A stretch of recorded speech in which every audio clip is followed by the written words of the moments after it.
하나님이 사랑하시는 비산동교회 성도님들, 지난 하루 동안 평안하셨습니까? 주님은 주님을 따르고자 한다면 각오하고 따라오라고 말씀하십니다.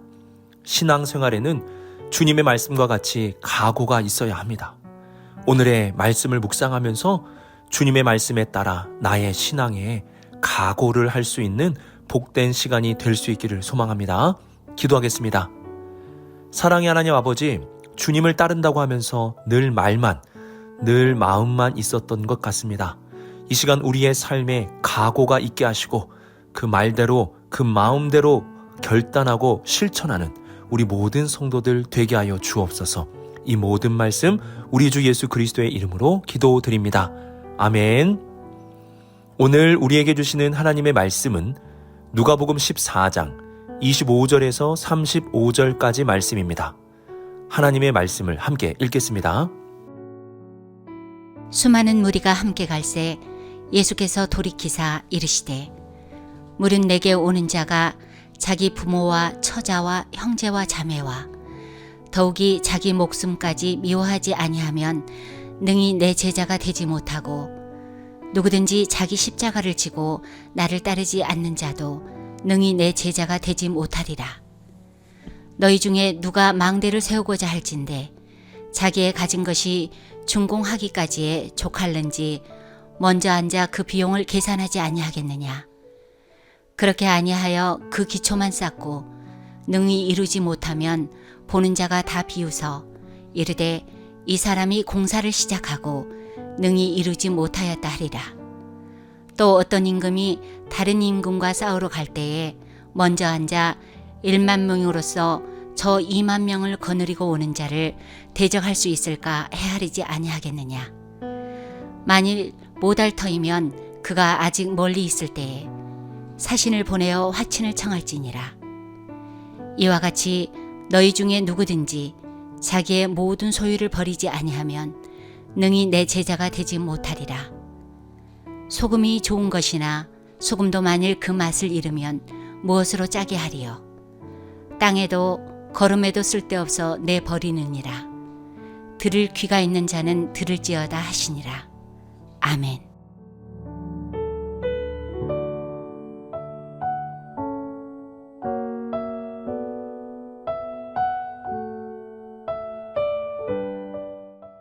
예수님은 제자가 되려면 각오를 하고 따라와야 한다고 가르침을 주십니다. 편안하게 지내면서 세상 속에서 내가 하고 싶은 일들 다 누리면서 주님을 따라가는 것이 아니라 우리의 삶의 각오를 다지고 주님을 따라가야 합니다. 주님은 우리를 연약한 사람으로 그냥 두시고 어린아이를 젖먹이듯이 안아주고 돌봐주고 있기만을 원하지 않으십니다. 주님은 우리가 성장하길 바라시고 강해지길 바라십니다. 주님은 우리에게 주님의 제자가 되라고 말씀하십니다. 주님의 제자는 주님을 닮는 자들이 되는 것입니다. 그러므로 우리는 나는 못합니다. 나는 연약합니다. 나는 부족합니다. 와 같은 말이 아니라 주님의 말씀에 따라서 각오하면서 주님의 길을 따라가는 제자가 될 수 있어야 합니다. 그러면 주님의 제자는 무엇을 각오하며 주님을 따라가야 합니까? 26절을 보시면 자기 부모와 처자와 형제와 자매와 더욱이 자기 목숨까지 미워하지 아니하면 능히 내 제자가 되지 못하고 라고 말씀하십니다. 이 말씀은 가족을 싫어하고 내 존재 자체를 미워하라 하는 뜻이 아닙니다. 이 말씀은 어제 우리가 살펴본 말씀과 같이 우선순위에 대한 것입니다. 내가 가장 우선으로 두는 것을 차선으로 둘 수 있어야 한다는 것입니다. 그리고 그 우선의 자리에 주님을 놓는 것입니다. 내가 우선순위로 두고 있는 것이 무엇입니까? 내가 가장 중요하게 여기는 것이 무엇입니까? 그것을 차선으로 둘 수 있는 각오를 가지고 주님을 따라가야 한다는 것입니다. 더 나아가 27절에서는 누구든지 자기 십자가를 지고 나를 따르지 않는 자도 능히 내 제자가 되지 못하리라고 말씀하십니다. 나의 십자가를 진다는 것은 나를 부인하는 것입니다. 우리는 지난 고난주간을 통해 나를 부인하는 것이 무엇인지 함께 나누었습니다. 나를 부인하는 것은 나를 인정하고 하나님을 인정하는 것입니다. 나의 한계, 나의 오류, 나의 잘못을 인정하고 하나님의 전능함, 하나님의 진실, 하나님의 뜻을 인정하는 것입니다. 그러면 내 안에 내 뜻이 채워지는 것이 아니라 하나님의 말씀이 그리고 하나님의 뜻이 채워지게 됩니다. 주님이 십자가 앞에서 나의 뜻대로 마시고 아버지의 뜻대로 하옵소서라고 말씀하신 그 기도를 우리의 삶에 실천하는 것입니다.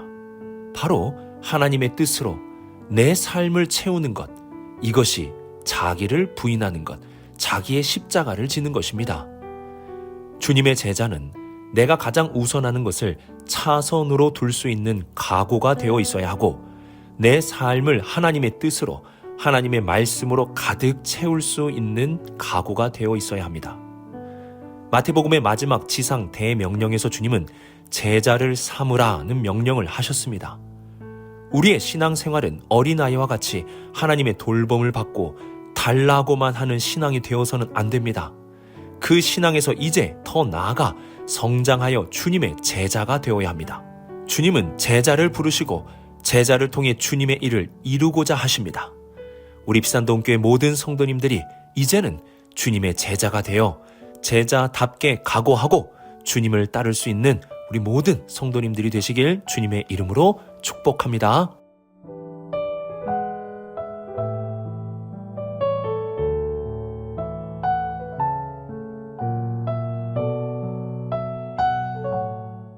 (28절부터) (32절까지) 예수님은 두 가지의 비유를 말씀해 주십니다. 어떤 사람이 망대를 세우는데 자신의 예산이 얼마가 있는지 계산도 하지 않고 건축을 진행한다면 어떻게 되겠습니까? 끝까지 건축할 수 있겠습니까?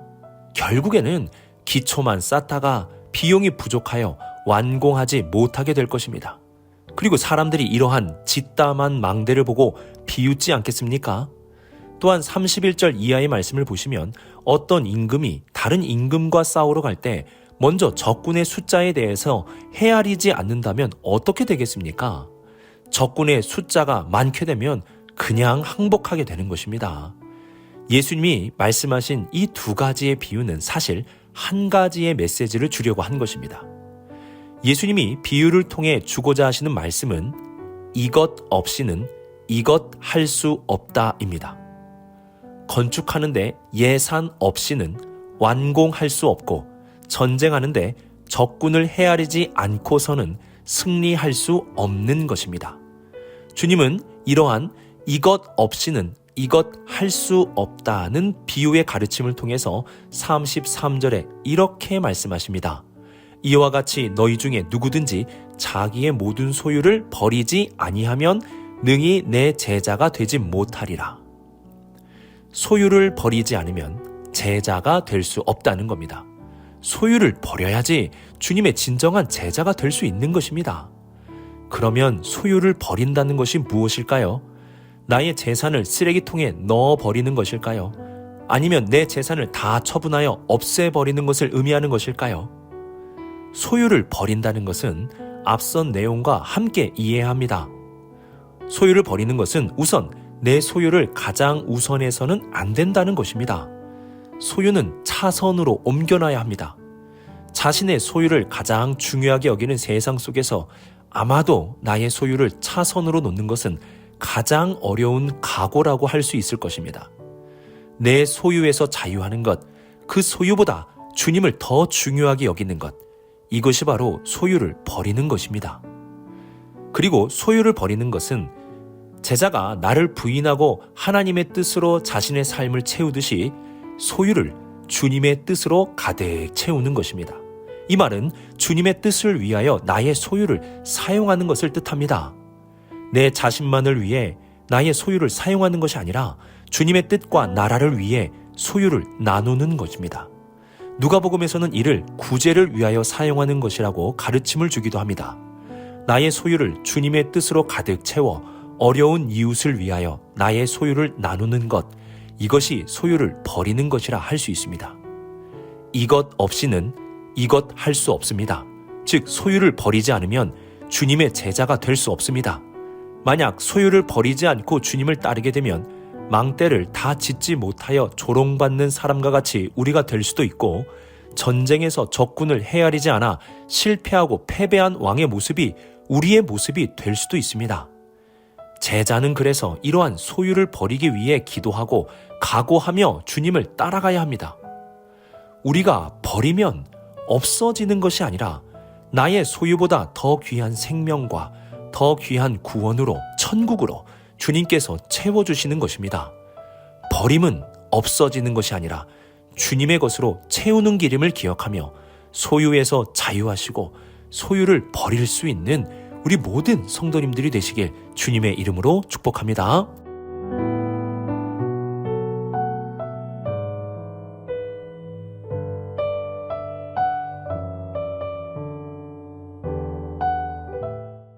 예수님은 34절과 35절에서 이렇게 말씀하십니다. 소금이 좋은 것이나 소금도 만일 그 맛을 잃으면 무엇으로 짜게 하리오? 땅에도 거름에도 쓸데없어 내버리느니라. 당시 소금은 매우 귀한 재료였습니다. 그런데 그렇게 귀한 것이어도 소금의 맛이 없으면 버려지는 것입니다. 소금이 짠맛이 나야 되는 것처럼 주님의 제자도 짠맛, 즉 각오함이 있어야 한다는 것입니다. 각오함이 없으면 짠맛이 없는 소금과 같은 것이 됩니다. 그러면 결국 어떻게 됩니까? 쓸데없어 버려질 수도 있는 것입니다. 제자는 제자의 맛이 나야 합니다. 그 제자의 맛은 바로 각오입니다. 내가 가장 우선하는 것을 차선으로 둘 수 있는 각오, 나를 부인하고 하나님의 뜻으로 나의 삶을 채우는 각오, 소유를 버릴 수 있는 각오, 이러한 각오를 가지고 주님을 따라가면 맛이 납니다. 맛없는 제자는 이 세상에서 쓸데가 없어 버려지는 자가 될 것입니다. 하지만 맛이 나면 세상에서 필요하고 이로운 자들이 될 것입니다. 오늘날 교회가 지탄받는 것은 맛이 없기 때문입니다. 짠맛이 나야 하는데 그 맛이 나질 않는 것입니다. 그 맛 어떻게 냅니까? 바로 각오입니다. 각오를 하고 결단을 하고 나아갈 때 조금씩 짠맛이 나는 것입니다. 물이 흘러가는 대로, 사람들 사는 대로 흐르는 강물처럼 사는 것이 신앙생활이 아닙니다. 신앙은 강을 거슬러 오르는 연어와 같은 삶을 사는 것입니다. 거슬러 올라갈 수 있는 각오가 되어 있는 자는 세상의 소금이 되어 세상을 이롭게, 세상을 만나게 만들 수 있는 것입니다. 오늘의 말씀을 묵상하며 내가 가장 우선하는 것을 차선으로 둘 수 있는 각오를 하시기 바랍니다. 내 삶의 가장 우선은 주님이 되어야 합니다. 또한 주님의 뜻으로 나의 삶을 채웁시다. 내 욕심, 내 이기심 다 내려놓고 주님의 뜻을 묻고 주님의 뜻으로 채웁시다. 그리고 소유를 버립시다. 나의 소유가 나의 주인이 되는 것이 아니라 나의 소유를 차선으로, 나의 아래로 둡시다. 그리고 주님의 뜻으로 채워 가난한 자들, 지금 울고 있는 자들에게 한번 나누어 봅시다. 이러한 각오를 가지고 주님의 제자로 살아간다면 주님이 주님의 것으로 새롭게 채우시고 세상의 소금이 되어 살맛 나는 삶을 살고 맛깔나는 삶이 될 수 있도록 주께서 인도해 주실 것입니다. 오늘 하루 각오를 다지시고 주님의 진정한 제자가 되어 살아가는 우리 모든 성도님들이 되시길 주님의 이름으로 축복합니다. 기도하겠습니다. 사랑의 하나님 아버지, 오늘 주님의 말씀을 듣고 각오하는 모든 성도들에게 주님의 제자가 되는 영광을 주옵소서. 이 세상에서 주님 닮은 삶이 되어 세상을 이롭고 살맛 나게 하는 삶을 살게 하옵소서. 또한 버릴 것은 버리고 주님을 쫓게 하시고 주님을 나의 삶의 가장 우선으로 두며 살아가는 우리 모두가 되게 하여 주옵소서. 이 모든 말씀 하나님의 아들 우리 주 예수 그리스도의 이름으로 기도드립니다. 아멘.